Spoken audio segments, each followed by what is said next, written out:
Hey, ¿qué onda? Mi nombre es Jonathan Domingo y estás escuchando mi podcast.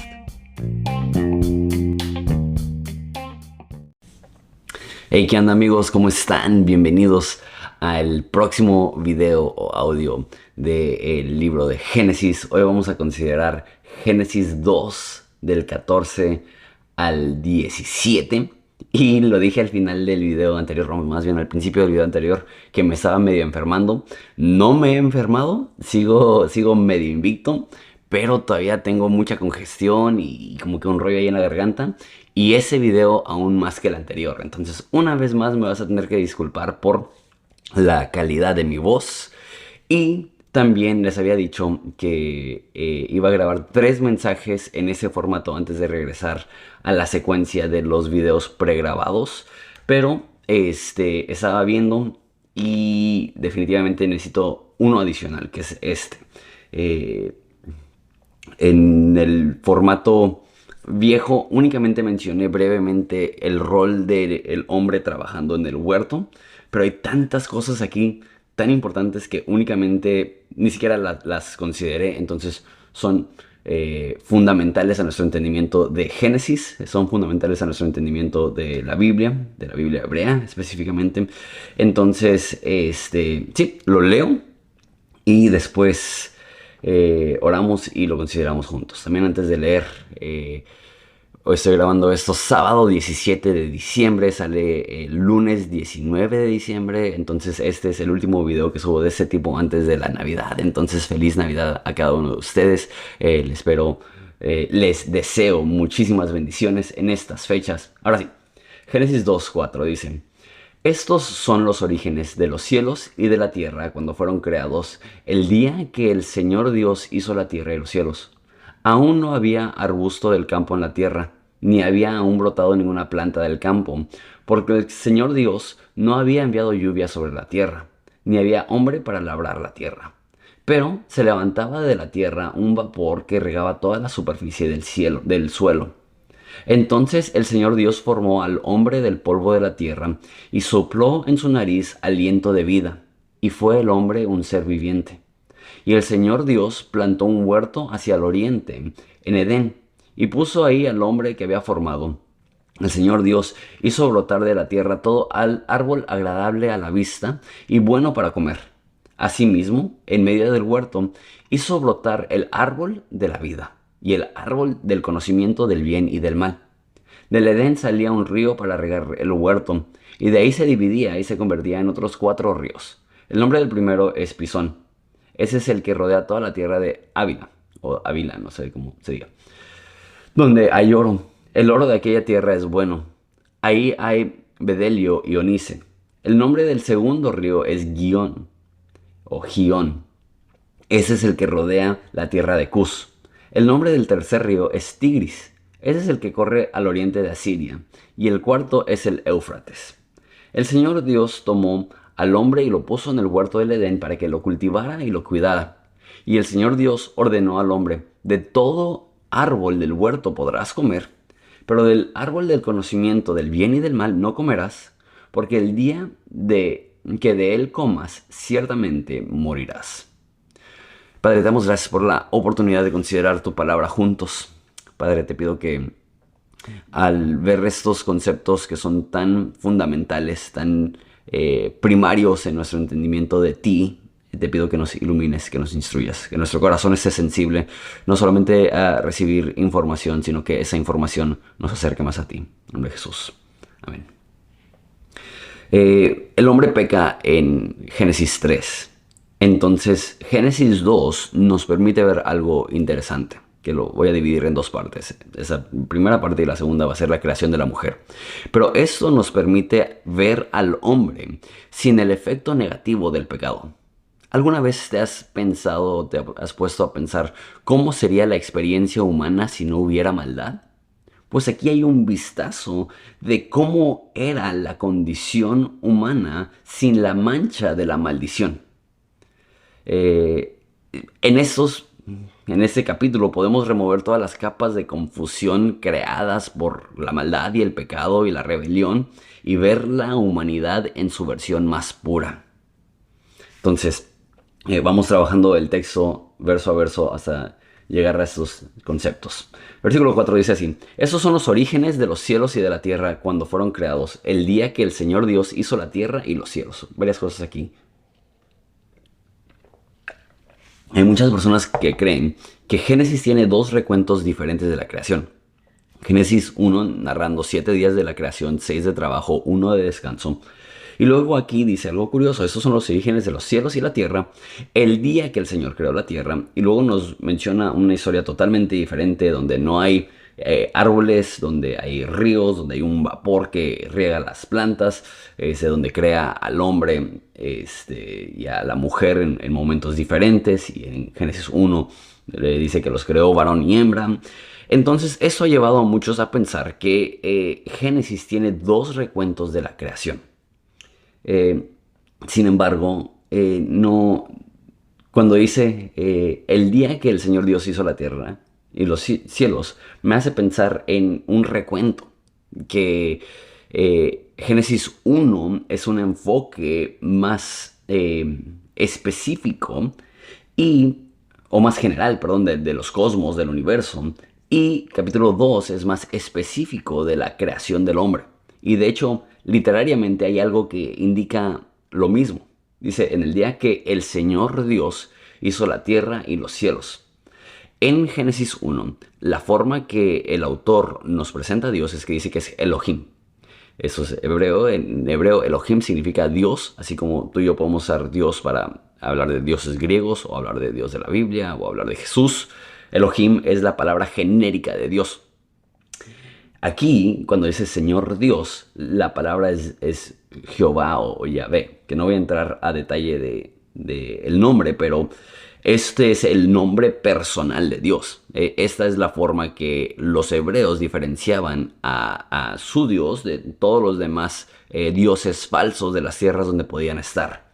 Entonces, Génesis 1 dice: en el principio Elohim creó los cielos y la tierra, y aquí dice: ese es el día que Yahvé hizo la tierra y los cielos. Una vez más, tomando es este enfoque en este capítulo de una versión muchísimo más enfocada en la relación que Dios anhela tener con el hombre. El primer capítulo está enfocado en los cosmos, y el segundo capítulo está enfocada en cómo Dios, con sus manos y su aliento, creó vida humana. Entonces, aún no había ningún arbusto del campo en la tierra, ni había brotado ninguna planta del campo,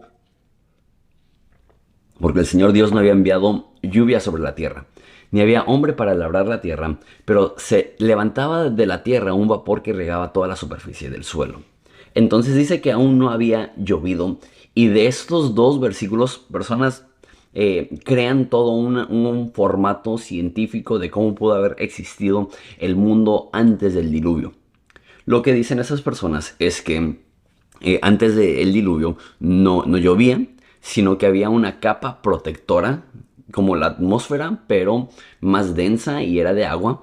Y dentro de la tierra habían diversas fuentes que en el recuento del diluvio dice que salieron fuentes de la tierra, y que había una especie de brisa que regaba todo el mundo.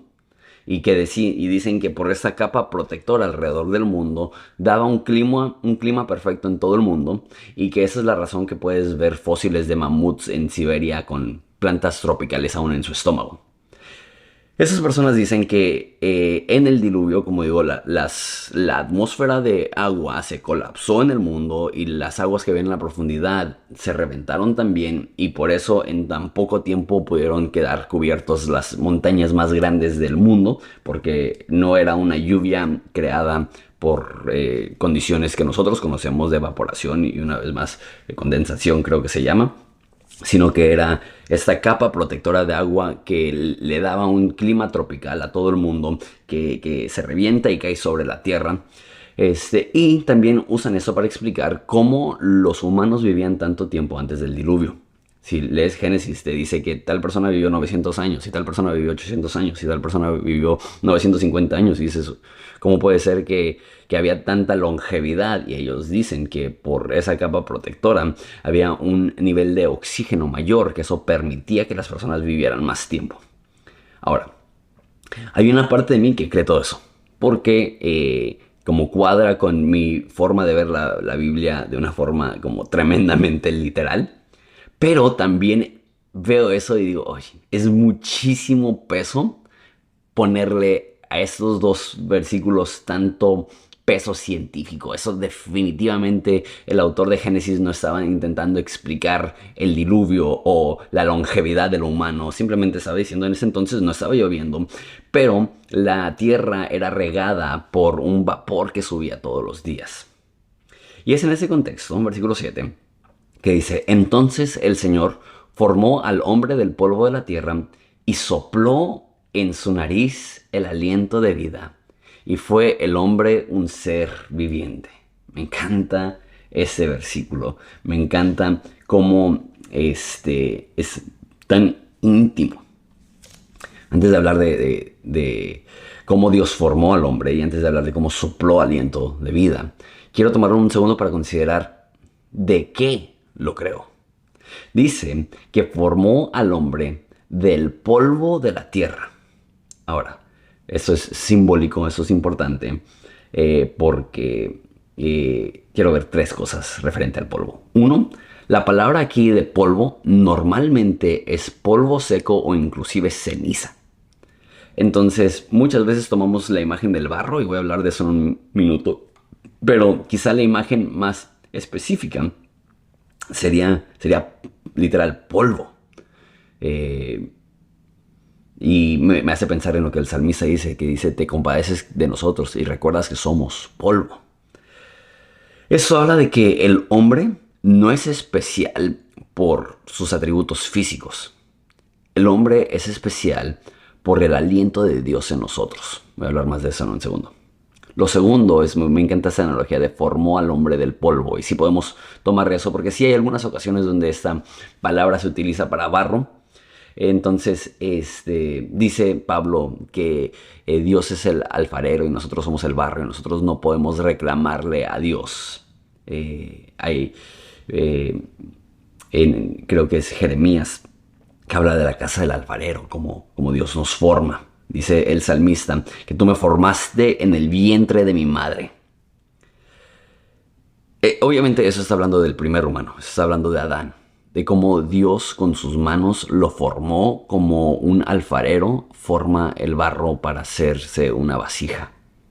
Pero creo que esto no es únicamente literal de cómo Dios formó al primer hombre, sino también metafórico de cómo Dios forma a todos los hombres. Por eso Pablo utiliza esa analogía, que no podemos reclamarle al alfarero qué decide hacer con su barro. Ponte a pensar eso un momento.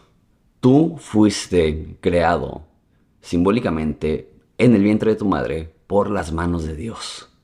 Dios fue aquel diseñador que le dio forma a tu físico, a tu cuerpo. Espero que eso te permita sentir una cercanía con Dios, simplemente considerando, dice el salmista, la maravilla de tu creación. Y a lo mejor tú dices, ay, Jonathan, yo no me siento maravilloso, yo tengo 1000 complejos, yo siento que amaría cambiar esto de mí, o mejorar esto de mí, o alterar esto de mí. Ok, a lo mejor nadie de los que estamos aquí vemos nuestro cuerpo y decimos, vaya perfección. Pero sí debemos de verlo con asombro y decir, wow, Dios me tejió en el vientre de mi madre. No soy ni casualidad ni accidente. Hubo una intención detrás de cada cosa en mi cuerpo. Dios me creó tal como Él quiso. Y a lo mejor no es como yo quiero. A lo mejor no destaco por mi excelencia física.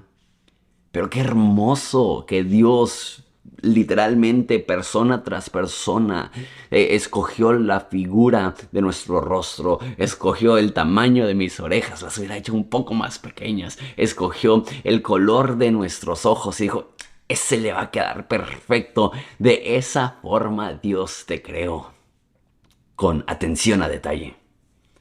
Él nos creó del barro, del polvo, moldeado por las manos de Dios. Y número 3, hablando todavía del barro. Y eso, ténganme paciencia en este punto porque tengo 2 años que me salí de pastorear y una de las cosas que estoy aprendiendo en ese tiempo es que hay cosas que mucho tiempo veía yo como rarillas, pero que estoy aprendiendo a disfrutar como parte de teología sana. La tercera cosa aquí es que el hombre está ligado al mundo. En la maldición, en el capítulo 3, después de que peca el hombre, Dios le va a decir al hombre, del polvo saliste y del polvo vas a regresar. Hablando de lo físico del hombre, que Dios nos creó moldeados por el polvo y tras morir nuestro cuerpo se descompone y regresa a la tierra. Ahora, no estoy hablando de A Cigüeña, de El Rey León, del Círculo de la Vida. Sin embargo, como humanos, hay una parte de nosotros que es extremadamente terrestre. Somos terrícolas. Que este es nuestro hogar. Y cuando la gente dice, no, nuestro hogar, nuestra ciudadanía es el cielo, es lo que dice Pablo. Sí. Pero también él entiende que aunque nuestra ciudadanía está en el cielo, nuestra residencia está en la tierra. Y en la segunda venida, Dios va a restaurar la tierra. Entonces Dios no tiene planes de doblar la tierra y mandarla a algún lugar lejano, sino que Él creó este mundo como un lugar de permanencia para Él. Lo vimos como imagen del primer templo, del mensaje que acabo de dar. Y también como un lugar de habitación para nosotros. En otras palabras, como humanos tenemos que reconocer que una conexión con la naturaleza es parte de la intención que Dios tenía para nuestro desarrollo. Así no lo tenía escrito, pero me gustó cómo sonó. Entonces a ver si lo puedo repetir. Pero una conexión con la naturaleza. Aquí lo puse. La forma que lo puse es una conexión con la naturaleza. Es importante para los cristianos. No está tan chido como una conexión con la naturaleza. Es parte del ADN cristiano. Porque fuimos formados del polvo. Del polvo salimos. Al polvo regresaremos. Muchísimos cristianos hablan acerca de la conexión que podemos tener con Dios a través de la naturaleza. Quizá la persona que más se clavó en esto, es muy famoso, es Francisco de Asís. Les quiero leer una frase de Francisco de Asís. Dice, sé exaltado, mi Señor, a través del hermano aire y viento, y los hermanos nubes y tormentas, y de todo el clima con el que le das sustento a tus criaturas. Sé exaltado a través de la hermana agua. Ella es tan humilde, preciosa y pura. San Francisco seguido hablaba de la hermana fuego. Veía inclusive una silla y cuando se sentaba en la silla, él al sentarse le decía a Dios, Dios, gracias por este árbol que me proveyó esta silla. Ahora, sé que eso se escucha para la mayoría de nosotros como bien raro, como la frase que usan muchos cristianos es, eso suena a nueva era. Ok, yo no sé nada de nueva era y no estoy diciendo que nos apartemos de la Biblia o de Jesús, pero la Biblia y Jesús nos enseñan que hay algo ahí en la creación que nos apunta a Dios. No es casualidad que la mayoría de las parábolas de Jesús giraban en torno a ¿qué? A la naturaleza, a un pájaro, a un árbol. No es casualidad que Jesús cuando oraba, ¿qué es lo que hacía? Se iba a un monte a orar. ¿Por qué se iba a un monte a orar? Si no es porque el aislarse, pero también hay algo espiritual. O sea, ¿dónde le habló Dios a Moisés? Sobre el monte Sinaí. O sea, no quiero hacer una teología extraña de esto, simplemente reconocer la realidad. Que hay una parte de nuestro ser que se activa cuando dejamos que la naturaleza nos apunte a Dios. Y sé que lo has sentido y sé que lo has vivido. Hay algo sobrenatural que tienen los amaneceres, que te hace sentir cerca de Dios. Hay algo sobrenatural de sentir un viento fresco en tus mejillas. Que si estás consciente y estás sensible de corazón, puedes decir, Dios me está hablando a través de estas cosas. Y quizá la forma más brutal en la cual la naturaleza y lo físico nos apunta a Dios es la Santa Cena. que en la Santa Cena estamos tomando elementos, inclusive así le llamamos los elementos de la Santa Cena, que representan sobrenaturalmente, divinamente a Jesús. Lo metemos a nuestra boca, lo molemos, lo hacemos polvo y lo hacemos parte de nosotros. Hay una ricura al entender que toda la creación está impregnada con Dios. La naturaleza no es Dios, eso es panteísmo. Pero Dios está en toda la creación, eso es buena teología. Detrás de cada ser viviente tiene un creador que lo creó con un propósito, y ese propósito mayor es que todo es de Él, por Él y para Él. A Él sea la gloria por los siglos. Amén. Eso significa que cada centímetro de su creación fue creado con la intención de enfocar nuestra atención a quien es Dios. El hombre está ligado al mundo. Entonces lo formó del polvo y dice que sopló aliento de vida. Y perdón que esté tomando tanta agua, pero sí siento súper tocada la voz. Sopló aliento de vida. Aquí la palabra aliento, literal en hebreo es ruah. Que ruah es literal de esas palabras cuyo sonido es lo que describen. Entonces ruah es como el sentido de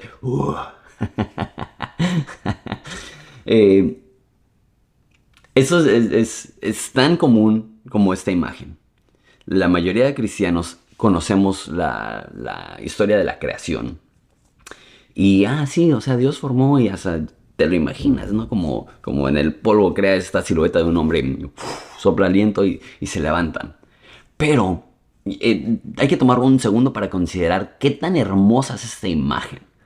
De que Dios forma con sus manos el barro, el humano, ya lo hablamos. Pero que después, con su aliento, respira vida al ser humano. No solamente estamos hechos a imagen de Dios. Hay algunos que creen que eso significa que literal Dios tiene cierta apariencia. No lo sabemos. O sea, está difícil porque la mayoría de teólogos dicen no. O sea, Dios es espíritu y no tiene forma un espíritu. Sin embargo, pues nos creó a su imagen y semejanza, hablando físicamente. Pero no únicamente somos portadores de la imagen de Dios, sino que lo que nos da vida a nosotros es que Dios mismo respiró aliento en nosotros. Eso nos hace diferentes al mar o las estrellas, incluso a otros seres que a lo mejor tienen conciencia, pero no fueron respirados por Dios. No fueron el producto del aliento de Dios, de lo divino entrando a lo físico. En el Nuevo Testamento esta idea surge unas cuantas veces. Cuando Juan nos dice de cómo Jesús le dio el Espíritu Santo a los discípulos, dice que respiró sobre ellos y les dijo, reciban el Espíritu Santo. Y es evidente que Jesús está haciendo alusión a este pasaje. ¿Qué nos demuestra eso? Veo aquí que la forma que nacemos es porque Dios nos presta su aliento, que es el aliento de Dios que nos permite nacer, y también es el aliento de Dios que nos permite renacer. Es a través del es a través del aliento de Dios que Dios toma polvo y lo hace un ser vivo, y es a través del aliento de Dios que Dios toma a una persona muerta en sus delitos y pecados y le da vida juntamente con Cristo a él. Y otro versículo que viene a mi mente, que no habla en referencia al Espíritu, sino en referencia a la Biblia, es 2 Timoteo 3:16, que dice, toda la Biblia es inspirada por Dios. Y la palabra ahí inspirada literalmente significa aliento divino, que toda la Biblia es aliento de Dios. Entonces veo algo similar, así como Dios toma algo físico como el polvo y sopla sobre él y el polvo se convierte en un ser vivo. De la misma forma, Dios toma sus palabras, estas frases escritas a través de plumas humanas, y Dios respira sobre ellos y se convierte en algo vivo. La Biblia dice que es viva y eficaz y más cortante que cualquier espada de dos filos, que hay un elemento de la Biblia que no tiene ningún otro texto, porque el texto ha recibido el aliento de Dios, que le ha hecho un texto divino, vivo, con elementos divinos, que no solamente elementos divinos, o sea, es la palabra divina de Dios. Entonces, esto lo digo Porque a lo mejor tú sientes que tu vida está en un estado ahorita de tierra, de muerte, inanimada, estática. A lo mejor eso es un buen ejemplo, es lo que dice Pablo, que tienes una mente terrenal, estás enfocado en lo terrenal. ¿Alguna vez te has sentido de esa forma? Que simplemente por más que quieres tener una conexión con Dios, por más que quieres recibir el toque divino, te sientes, quizá muerto es demasiado fuerte, pero creo que para muchos, o sea, precisamente se sienten así. Hay algo en mi espíritu que está muerto. ¿Cómo salimos de ese lugar de estancamiento, del polvo, del hoyo? El aliento de Dios. Que Dios sople sobre nosotros. Y sé que eso se escucha bien pente, ¿no? Que Dios sople sobre ti, pero no sé cómo describirlo. Así lo describe Jesús, así lo describe Génesis, que es el aliento de Dios que nos da vida. Es el que le dio vida a nuestro cuerpo y es lo que nos dará vida a nuestro espíritu. Pídele a Dios, si te sientes muerto espiritualmente, que Él sea quien milagrosamente te resucite con su aliento divino. Es más, eso es algo que podemos hacer en este formato que no podemos hacer una prédica. Toma un segundo, si tienes que pausar el video, si tienes que pausar el podcast, páusalo y ora: Dios, inunda mi vida con tu espíritu, lléname con tu aliento, hazme renacer, dame vida, no me permitas permanecer en este momento estancado donde me siento sin vida. Entonces dice que sopló sobre él y el hombre fue un ser vivo. Es una buena traducción, ser vivo, pero la palabra es más amplia. Porque aunque es la misma palabra que se utiliza en el primer capítulo cuando describe las criaturas que Dios creó, esta palabra de ser vivo se utiliza 800 veces en el Antiguo Testamento, es una palabra muy común. Y de esas 800 veces, 500 se traduce alma. De hecho, la traducción de la Biblia más común al inglés, ya es antigua, pero es la versión King James. En la King James dice que respiró sobre él y el hombre obtuvo un alma. El hombre recibió su alma. Suena eso un poco chistoso. Pero lo que está diciendo es que el hombre no se conforma solamente de lo físico, ya lo mencioné esto, sino de un elemento no tangible. Que el hombre tiene, y ahorita no me voy a interesar en definirlo, porque literal las personas se clavan en, ok, entonces el hombre tiene cuerpo y alma y nada más. Y hay personas que dicen, no, tiene cuerpo, alma y espíritu. Y hay personas que dicen, no, tiene cuerpo, conciencia y otras definiciones. Y a lo mejor hay un lugar para filosofar eso, pero eso no creo que es el momento para hacerlo. Simplemente decir, hay más de ti que meramente lo físico. Pablo le llama ser fortalecido en el hombre interior. Hay un hombre no tangible, no físico, que es parte de ti, que eres tú. Si le quieres llamar alma o conciencia o espíritu, a estas alturas no es importante definirlo, pero es un concepto muy similar al concepto hebreo del corazón. Y el autor de Proverbios dice, cuida tu corazón sobre todas las cosas porque de él emana la vida. Que nuestro ser, el hombre interior, el hombre no tangible, es quien le da vida o quien realmente somos. Digo esto porque es tan importante proteger y sanar tu ser interior.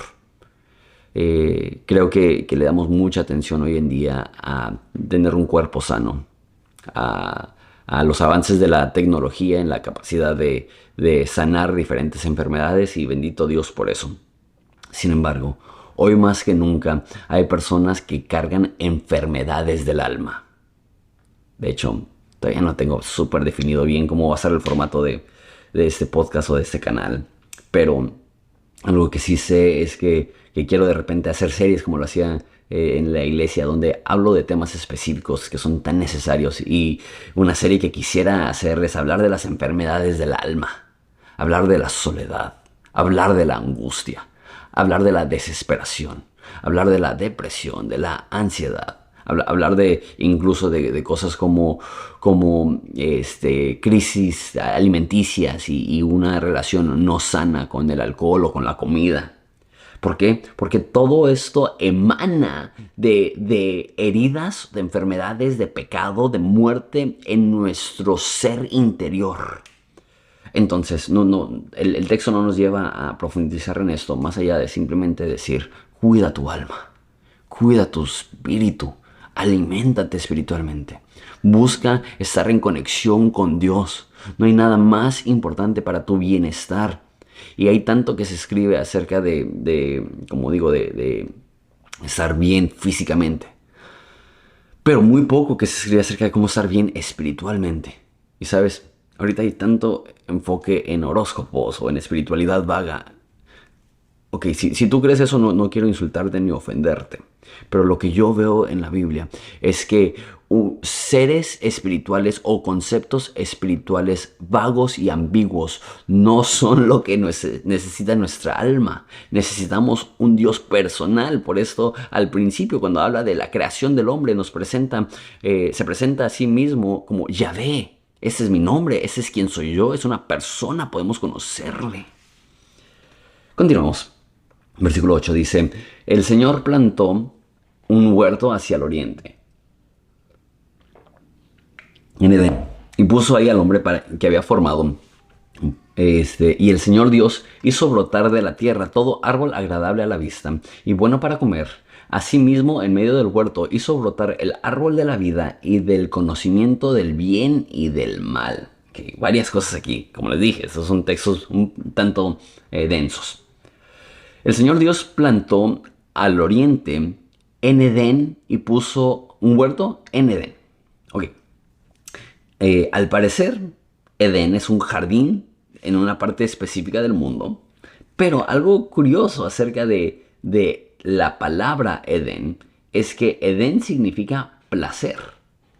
Entonces, qué curioso, ¿no? Que regresando a mi introducción, que ese es el humano sin ningún efecto negativo del pecado. Y vemos que lo pone en un jardín que se llama el jardín del placer. Y dice que los árboles eran agradables para la vista. Esto nos demuestra que Dios puso dentro de la creación, del ADN de la creación, este deseo por hermosura. De hecho, puse 3 cosas: hermosura, placer y sustento. Que los árboles eran estéticamente hermosos. Que el árbol era sensorialmente bueno para comer, delicioso. Imagínate ya comiendo frutas todo el día, chidas. Y físicamente proveían un sustento. A mí me encanta la historia de la iglesia y uno de los problemas más grandes con los primeros cristianos es que ellos rechazaban el placer como algo bueno. Que casi todos abrazaron una vida ascética y lo he hablado en otros lugares que eso no necesariamente es malo. Pero lo que yo veo es que el ser humano, antes de que existiera el mal, Dios lo había colocado en un lugar donde podía existir el placer y el gusto, o sea, el poder disfrutar de la comida. Eso es algo divino. De hecho, dice Pablo que uno de los elementos de un falso maestro es que van a prohibir comida que Dios creó para que consumamos con agradecimiento. Esta idea de que el humano sabe disfrutar cosas hermosas, sensorialmente, visualmente, estéticamente, que el hombre es capaz de disfrutar algo hermoso, es parte del diseño perfecto y precioso que Dios tiene para nosotros. Ahora, los voy a mencionar brevemente, no los voy a explicar a fondo porque vamos a hablar más de eso en 2 mensajes acerca del árbol de la vida y del árbol del conocimiento del bien y del mal.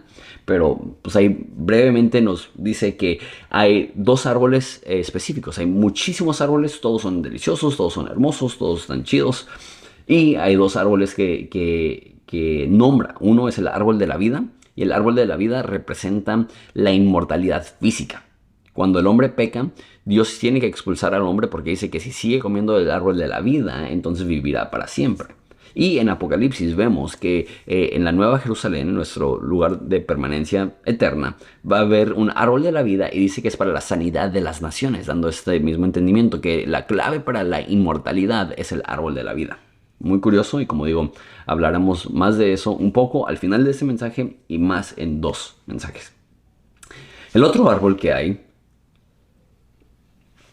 es el árbol del conocimiento del bien y del mal. Y una vez más también, el árbol del conocimiento del bien y del mal lo menciona en el versículo 17, que va a ser el último que vamos a mencionar, entonces ahí haré más referencia. El versículo 10, del Edén salía un río para regar el huerto, y de ahí se dividía y se convertía en otros 4 ríos, y nombra los 4 ríos.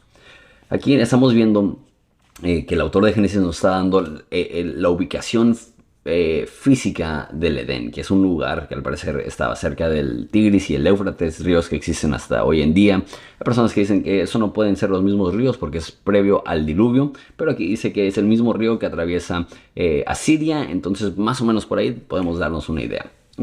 El Señor Dios, versículo 15, tomó al hombre y lo puso en el huerto del Edén para que lo cuidara y lo custodiara. Entonces, una vez más, el Edén, el lugar donde vivían los primeros hombres, es en hebreo placer. Literalmente, un judío leyendo eso en hebreo diría, Dios tomó al hombre y lo puso en el jardín del placer. Y uno pensaría, ok, eso tiene mucho sentido ya que crea la mujer y dice la Biblia que estaban los dos desnudos y sin vergüenza, que es la forma prudente que la Biblia dice que era el jardín del placer, ¿no? Que eran los dos humanos sin mucho que hacer, desnudos y enamorados. Pero antes inclusive de que existiera la mujer, cuando el hombre estaba solo, ya se describía como el jardín del placer. ¿Qué nos demuestra esto? Uno, y más importante, es que en tu relación con Dios puedes encontrar placer. El hombre estaba solo con Dios y su experiencia era una placentera. La fuente del placer verdadero es la comunión y la intimidad con Dios. Una vez más, no se habla suficiente de esto. Hablamos de una relación rígida con Dios y de una relación así muy, muy estricta y obviamente Dios nos llama a santidad y Dios nos llama a obedecer y Dios nos llama a sacrificarnos y Dios nos llama a tomar nuestra cruz. Pero que no se nos olvide que estamos en el capítulo 2 y apenas están narrando qué significa ser humano y qué significa tener una relación con Dios. Y lo primero que vemos es que Dios nos crea y nos coloca en un lugar de placer. ¿Y cuál es el máximo placer? Que Él sopló aliento de vida en nuestros pulmones. El placer más profundo, la situación más placentera en la cual se puede encontrar el hombre es unido a su creador. John Piper habla muchísimo de eso. Él lo describe como hedonismo cristiano. Hedonismo es estar obsesionado con el placer. Dice que de cierta forma el cristiano está buscando el placer, pero el placer más profundo, el placer más puro. Y ese placer se encuentra únicamente en presencia de Dios, en una relación con Dios. Por eso, al pecar, lo primero que hacen es que se esconden del uno al otro. En vez de usar los árboles estéticamente para admirarlos, rompen las hojas y esas hojas secas y picosas las hacen con ropas todas mal hechas y el placer se recupera en intimidad con Dios. También no solamente era el placer de la relación con Dios, también ya lo dije, pero el placer de la belleza estética del lugar. El placer de la comida, bendito Dios. Dios pudo haber creado que nuestra ingesta calórica hubiera sido sin ningún sentido positivo y Él nos regaló papilas gustativas para que cada vez que bebemos o comemos algo delicioso nuestro cuerpo entero voltee al cielo y que diga, Dios, eres grande. Placer en el sustento. Una vez más habían ahí árboles que eran buenos para comer. Y curiosamente, Dios nos creó para tener placer en el trabajo. Esto no suena placentero, pero dice, así se lee. Y lo puso en el jardín del placer para que lo cultivara y cuidara. Y la palabra ahí, cultivar, literalmente significa labrar. Para que lo labrara. Creo que la Reina Valera dice labrara. Y cuidar tiene esa idea de vigilar, de ser sigiloso. Esa misma palabra se usa para atalayas, para personas que están buscando algún enemigo. Lo dije al principio, en la introducción, que eso nos narra cómo era el ser humano antes de que había pecado en el mundo. Antes de que había pecado, ya había trabajo. A veces pensamos que el trabajo es la consecuencia del pecado, pero no, aquí no hay pecado y el hombre está trabajando físicamente con sus manos, labrando el huerto y cuidándolo. Y es curioso, antes del pecado hay trabajo y nos dice en Apocalipsis que después de que el pecado sea erradicado, nosotros le serviremos. Entonces, previo al pecado hay trabajo, después del pecado hay trabajo. Entonces, ahí te va. Parte de tener verdadero placer en la vida es aprender a trabajar. Es imposible estar pleno como hombre sintiéndote inútil. Y parte de nuestra satisfacción en la vida es sentirnos útiles para Dios, útiles para el mundo y útiles para nuestro ser querido, nuestros seres queridos. Y asumo que hasta cierto punto eso es cierto para hombres y mujeres, pero aquí todavía no había creado la mujer, específicamente como hombre. Parte de tu plenitud y placer se deriva de tu trabajo. Y a lo mejor tú dices, qué horrible, Jonathan, yo odio mi trabajo. Y hay muchos que lo odian. Dos cosas. Uno, aunque odies lo que haces, puedes aprender a tener satisfacción con el producto que es lo que haces. Y eso fue antes del pecado. Después del pecado, Dios dice que Él va a aumentar el dolor, los cardos y los espinos. Con el sudor de tu frente vas a comer. No significa que el trabajo en sí es agradable, pero que el trabajo sí produce algo en nosotros agradable.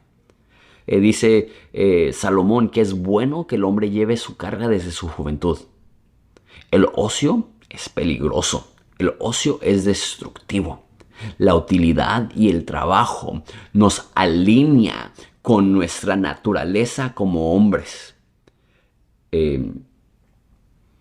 Y quiero que, aunque tu trabajo sea difícil, si puedes cambiar tu trabajo y tener un trabajo que te encanta, chido. Eso es como el sueño. Pero en caso de que no, recuerda esto. Jesús trabajó como carpintero hasta los 30 años. Tuvo 3 años de ministerio y 30 años de una vida desconocida. Y la mayoría de esos 30 años probablemente como asistente de su papá como carpintero. Y luego, ya que fallece su papá, él mismo como carpintero. Y déjate digo esto. Te garantizo que el placer que Jesús sentía con la vida a los 29 como un carpintero humilde y desconocido no era inferior al placer que él tenía a los 30 años como un predicador itinerante conocido y famoso.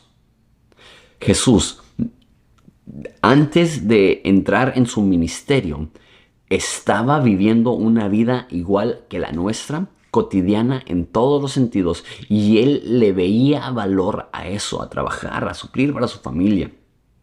Entonces, como dije, cuidar y cultivar y cuidar. Cultivar significa labrar. Entonces, aún antes de la caída era difícil, es una labor. Y después de la caída se pone exponencialmente más difícil, pero no era fácil. Cuidar. Una vez más, esto es velar. Eso es hacer no solamente un trabajo, sino hacer un trabajo de manera cuidadosa. Últimos 2 versículos. Y el Señor ordenó al hombre: de todo árbol del huerto podrás comer, pero del árbol del conocimiento del bien y del mal no comerás, porque del día que de él comas, ciertamente morirás. Ok, entonces, ¿qué es el árbol del conocimiento del bien y del mal?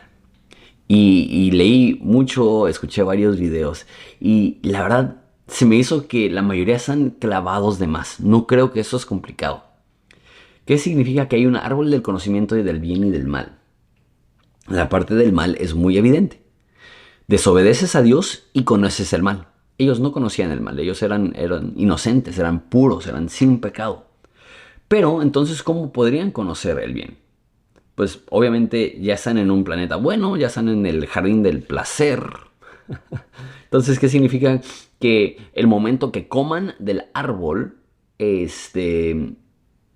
van a conocer el bien. Creo que eso significa que cuando eran inocentes no sabían la diferencia entre el bien y el mal. ¿Por qué? Porque no había una decisión. Ellos simplemente existían y estaban saboreando el bien. Pero en el momento que desobedecen, todo su filtro cambia y ahora tienen que diariamente escoger entre honrar a Dios y desobedecer a Dios, entre el bien y el mal. La forma que lo dice la Reina Valera es la ciencia del bien y el mal. Que ellos ya moraban, estaban inundados, estaban ahogando en el mar del bien, pero al pecar ya ahora han sido hechos familiarizados con esta noción de tener que decidir, de optar entre el bien y el mal. Una vez más, como dije, en 2 mensajes voy a hablar muchísimo más de el árbol del conocimiento del bien, del mal. Pero aquí es, lo que yo veo es ese árbol, el fruto prohibido, lo que provocaba era que perdieras la inocencia.